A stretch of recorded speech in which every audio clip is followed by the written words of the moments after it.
Nag-viral ang pag-aresto sa dalawang OnlyFans na modelo matapos daw nilang baliwalain ang seating chart ng eroplano. Meron ba kayong boarding pass? Ang wild naman nun. Wala po kami. Lasing kami at ayaw nyo kaming asikasuhin dahil wala kaming boarding pass. Nang makialam ang mga pulis, nagpa siyang mga pasahero na gawin ito. Pinalalabas ako dahil hindi ako umupo sa tamang upuan. Kita mo? Kumain ka. Tara na, tumayo ka. Sige, pero hulaan mo kung ano. Nakuha sa body cam ang pag-aresto, kaya ipapakita namin ang viral na sandali at ang magulong sumunod na eksena. Tumayo ka, tumayo ka, tumayo ka. Tumayo ka. Tumayo ka, sige na. Tumayo ka, pasensya na, kailangan ko lang umihi. Kailangan ko pang mag-yoga papunta sa kulungan. Ito ang Inside the Crime mula sa Law and Crime. Ako si Elizabeth Miller. Ngayon, bago tayo magsimula sa kasong ito, gusto kong sabihin sa inyo ang tungkol sa isang app na sigurado magugustuhan ninyo. Ang pangalan nito ay Upside. Sa Upside, makakakuha ka ng cashback. Oo, dagdag na cashback sa mga pang-araw-araw na binibili mo tulad ng gasolina, grocery at takeout. Ganito ang gagawin mo. I-download mo ang Upside ng libre. Kunin ang offer sa isa sa mahigit 100,000 nilang lokasyon at magbayad ka lang ng normal gamit ang iyong card. Pagkatapos, i-verify mo ang binili mo at boom, may pera kang babalik sa iyo. Halimbawa, gusto ko mag-take out isang gabi. Maghahanap muna ako ng mga offers sa Upside. Pagkatapos gumastos, lalabas ang pera sa app na pwede kong ilipat sa bank account ko. Karaniwang kumikita ng $254 kada taon ang madalas gumamit ng Upside. Para makakuha ng cashback, i-click ang link o iscan ang QR code at gamitin ang promo code na ITC para sa dagdag 25 sentimo bonus kada galon sa una mong tangke ng gas. Hindi ko alam sa'yo pero palaging lumalabas ang video na ito sa FYP ko. Ayon sa pulisya, maraming beses nang binalaan ang dalawang OnlyFans creators kaya napilitan silang ipagpaliban ng flight. Habang ini-escort sila sa kulungan, ginawang parang gymnastic show na magkatandem ang paglakad nila habang ini-escort ng pulis. Enero siyam, 2026 na. Nasa Miami International Airport tayo, Miami, Florida. Katatapos lang ng 5:30 ng hapon. Pinapuntang pulis sa American Airlines Terminal dahil sa ulatang dalawang lasing na pasaherong ayaw bumaba ng eroplano. Pagdating sa Gate I-5, kinausap ng pulis ang airline supervisor na nagsabing nasa first class ang dalawang pasahero pero hindi ito tugma sa boarding pass nila. Bago panurin ang body cam, pakinggan muna natin ang pananaw ng dalawang pasaherong nag-post ng kalokohan nila sa social media. May boarding pass ba kayo? Wala po kami. Halatang lasing kami at hindi nyo kami inaasikaso. Wala akong boarding pass. Tingnan mo kami, tingnan mo kami. Nangyari ito matapos nilang idokumento ang paglalakbay nila papuntang eroplano, gaya ng pag-handstand at pag-twerk sa jet bridge. Ang dalawang pasahero ay sina Jordan Landry, 31, at Sonia Blanchard, 34 na mas kilala bilang Lacey Jane at Sonia Mallory sa OnlyFans. Balikan natin ang body cam video kung saan makikita ang pagdating ng mga pulis sa eroplano. Sa oras na ito, nasa upuan na ang dalawa pero ayaw pa rin nilang bumaba. Mabilis na tanong. Kailangan ba namin i-claim lahat kung kayo ay may... Tumatanggi sila, pagkababa nila ng eroplano ay ako na bahala. Airport 32 para sa akin. Hindi ako.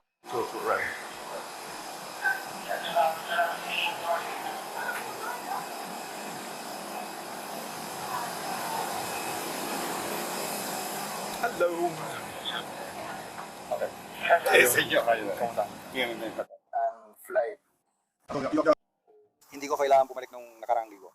Hindi ako sumusunod. Ako lang ang kapitan. Hindi ako sumusunod. Sigurado ka? Sigurado kang kasama mo ako? Sabi, dalawa sa mga pasahero mo ay nakaupo sa first class. Oo, tinanggap nila ang mga inumin. Nagsimula sila mag-inom at pagkatapos ay pinabalik sila sa kanilang mga upuan. Pero lasing na sila noon. Kaya hinihiling ko sa kanila na lumapit para makausap ko sila. Pero ayaw nilang lumabas. Ganun lang. Hello, sandali. Tagal na rin. Mabantayan ko kayo. Sabihin nyo na kailangan nilang gumaba ng eroplano. Kung hindi, pababain lahat ng pasahero at saka sila pilit aalisin. Sige. Kaya, maraming salamat sa inyo.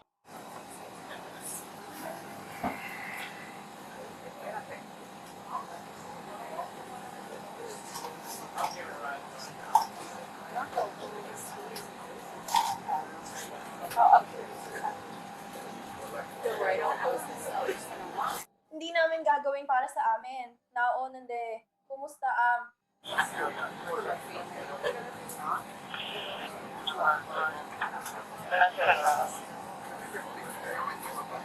Power in the back. Power in the back. Dun sa likod?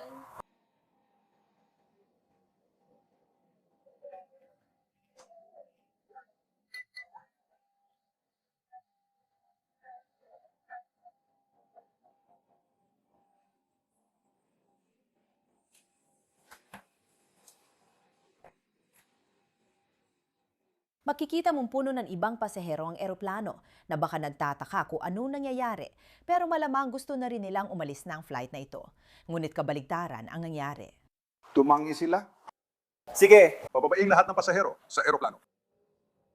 Kailangan natin pababain ng lahat ng tao sa eroplano. Ngayon, ginagamit niya Akyat lang kami.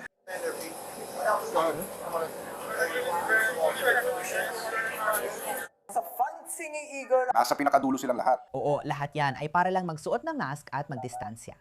At ito na, ika-apat na beses ko sinasabi sa'yo, hindi ako aalis sa sala to. Ang sa akin lang, hindi natin kaya harapin yun. Fuck you it? Hindi lalab, ayaw nila ko pigilan, kailangan ko.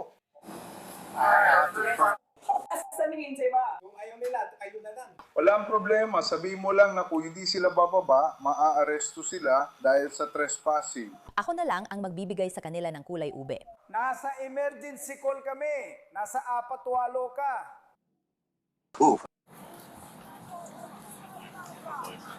Nasa 4 ka, perpekto?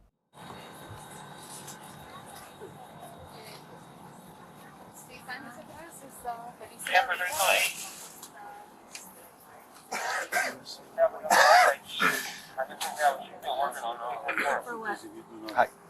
Kailangan kita makausap sa harap. Makinig sa'yo. Makinig ka. Ito ang mangyayari. Kung hindi kayo bumaba ngayon, pabababain ko lahat at aarestuin kayo sa trespassing. Naiintindihan nyo ba?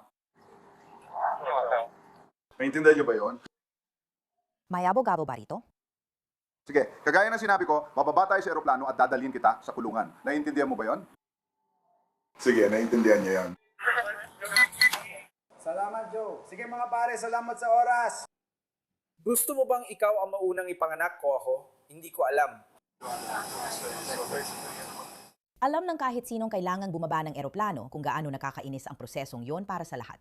Kailangan mong kunin lahat ng gamit mo, bumaba ng eroplano, at syempre, ibig sabihin nito, mas lalo pang madedelay ang flight mo. Dalawa sila, parehong silang pupunta dahil nasa kabilang kwarto siya. At narinig din niya ang parehong sinabi.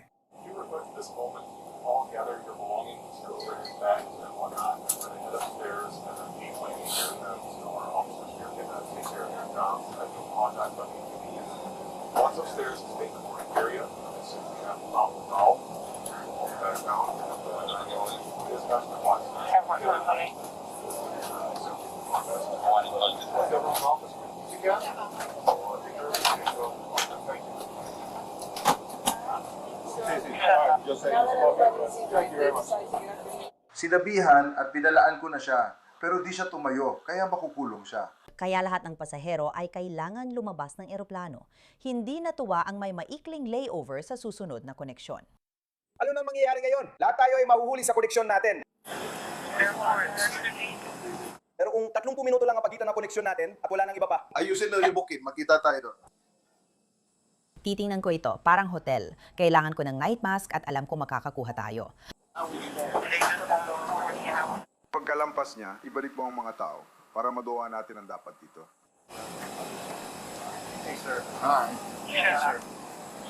Siguraduhin mo kunin mo ang librong yon kahit sa list na yon.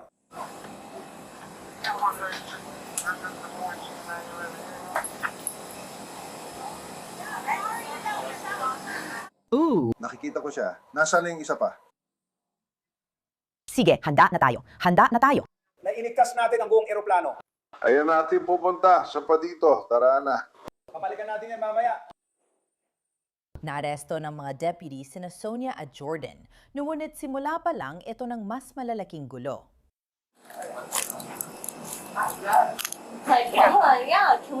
Pumalat ka. Pumalat ka. Nasa harap mo ang dibibo nung nagsimula tayo. Ang alin, Na utusan kitang lumabas ng eroplano. dapat doon ka lumabas. Nang sabihin mong tawagan ko ang abogado mo, ito ang nangyayari. Oh, wala akong pakialam. Kukontakin ka ng abogado ko, kaya bakit ka? Sandali. Sandali. Sandali. Nasa flight pa rin namin. Makakalipad pa rin naman kami. Send away. Dahil hindi ako nakaupo sa tamang upuan. Ginagawa mo yan dahil hindi ako nakaupo sa pamakupuan. Lahat ng nangyayari ay nakarecord talaga. Ginagawa lang nila ang trabaho nila. Ginagampanan lang nila ang tungkulin nila.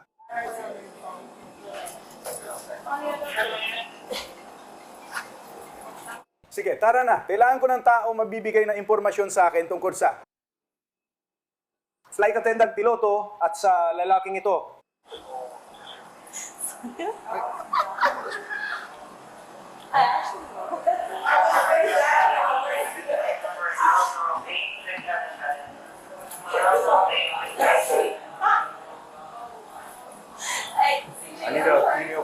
Sobrang yaman ko.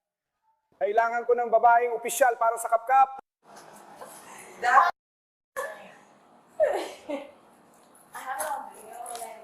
Mahirap sabihin yan sa'yo. Hindi.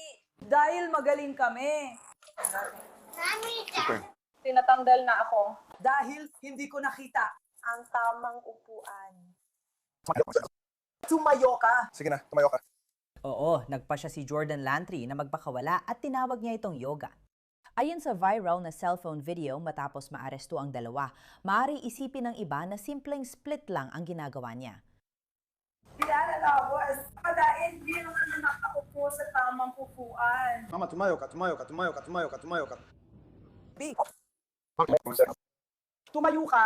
Sige na, tumayo ka. Ay, pasensya na, kailangan ko lang umihi. Dinailangan ko lang mag-yoga. Balikan natin at tingnan ang body cam ng deputy habang inaalalayan si Sonia Palayo dahil hindi rin niya mapigilang mag-yoga. Akala namin makakasakay pa rin kami sa flight at hindi mapapalayas. Tapos na. Dahil hindi ako nakaupo sa tamang upuan. Ginagawa mo yan dahil hindi ako nakakaupo sa... Tamang upuan. Ang video, literal na naitala ko ang lahat. Binagawa lang nilang kanilang trabaho. Ginagawa pa lang nilang kanilang bahagi. Sandali lang.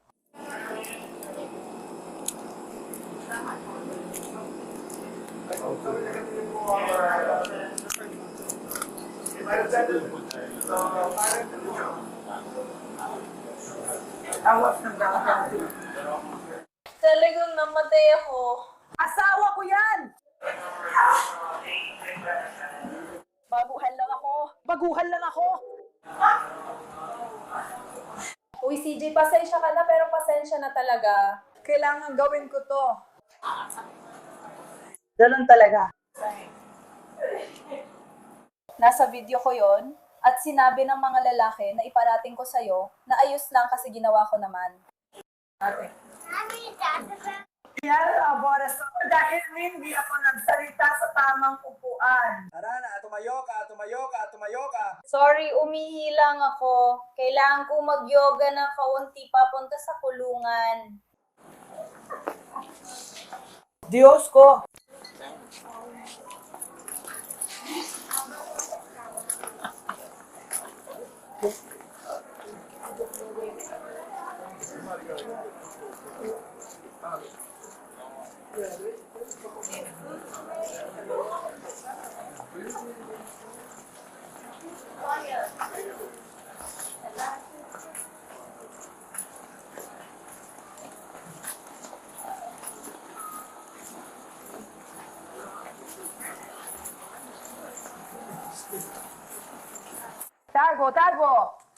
Tago!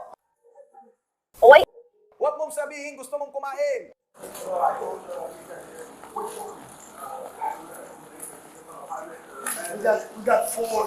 Meron pang isa. Oh. Kailangan kong balikan at tulin yun. Sa totoo lang, Titingnan ko ang mga sulat ko. Ligtas na ang mga anak ko. Kailangan ko suriin ang mga sulat ko. Uy, work ka sa first class.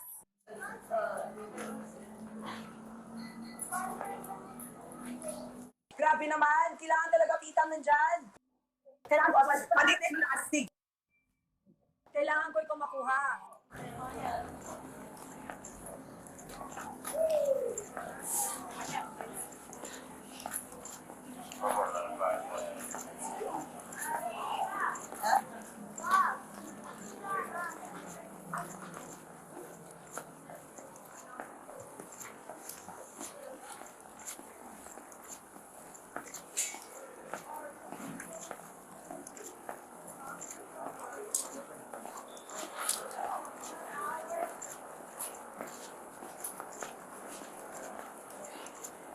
Naglagas ka ba? Kailangan ko agad pakain na siya. Pananatilihin ko ang lalaki ko. Salamat sa inyo mga kaibigan. Hoy, hoy, huwag kang umupo sa maling upuan. Hindi, sinabi ko sa mga to na kunin nila yon para sa akin. Yung mga nandoon, sinabi ko sa kanila, baka makuha nila yung impormasyon ng piloto, ng flight attendant. Apat sa kanila ang nakuha namin. May isa pa doon. Sino po sa isa? Oo. Kailangan kong pumunta para tingnan ang aking mga sulat habang nagpapahinga. Uy, huwag umupo sa maling upuan, baka maaresto ka. Uy, huwag mong ipadala sa first class kasi baka maaresto ka.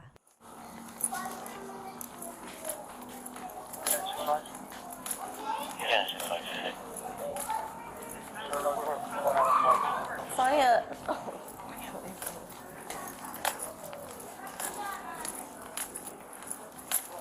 Hindi ko alam kung mahahanap ko yun. Sa tingin ko, hindi rin.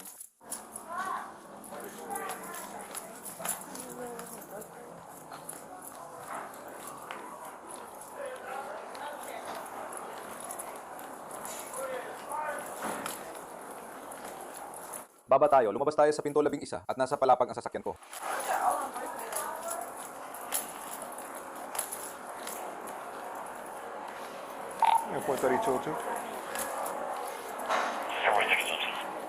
Kinasuhan sina Sonia at Jordan ng misdemeanor na trespassing on property after warning at dinala sila sa kulungan.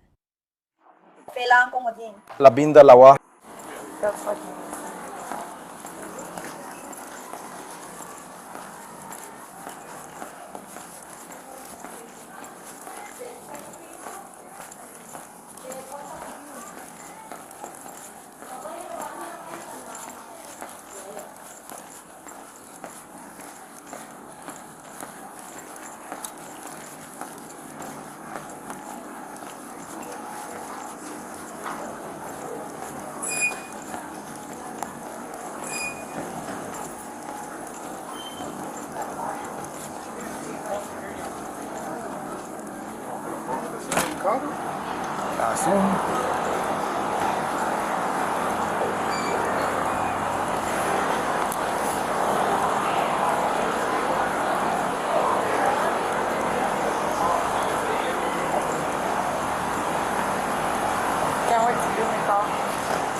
Nakuha ko lahat sa video, tapos sinabi ko sa kanya na ilabas yon.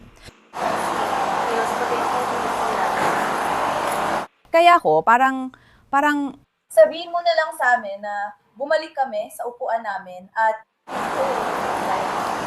hindi naman ito issue. kaya. Kung sino man. Kahit sino, kahit anong galaw, may nangyayaring hindi maganda. Hindi ito ang una kong pagkakaaresto, malinaw naman. Pero ganun talaga. Nasa lang yung ID? Nasa bag ko. Nasa yun na yun. Bakit mo naman isusuot yun? Hindi, wala kang dalang pitaka. Inaresto niyo ako? Nasa overhead ba ang pitaka mo? Oo. Hindi, ang pitaka ko ay nahulog sa sahig.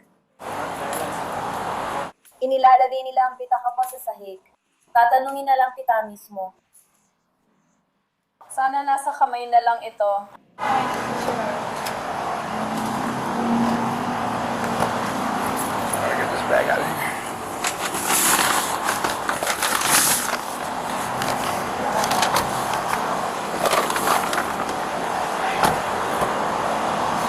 Tayo na. Salamat. Nasa likod ng riles, kakakita ko lang. O tumagilid ka para hindi sumakit. Ilagay mo ang balikat mo sa mga paa at ang mga tuhod mo sa isang gilid o sa kabila. Mas komportable yon. Pero pinayagan nila ako may lagay sa likod ng ganito. Ano? Hindi ako agresibo. Hindi. Kailangan kong ilagay ang mga ito sa likod. Nandito na ako sa likod nang wala ang mga ito. Hindi ito matatanggal hanggat hindi tayo nakakarating sa kulungan. Hindi ko ito matatanggal. Hindi mawawala ang Miami hanggat di ka nakakulong. Uunahin ko ito.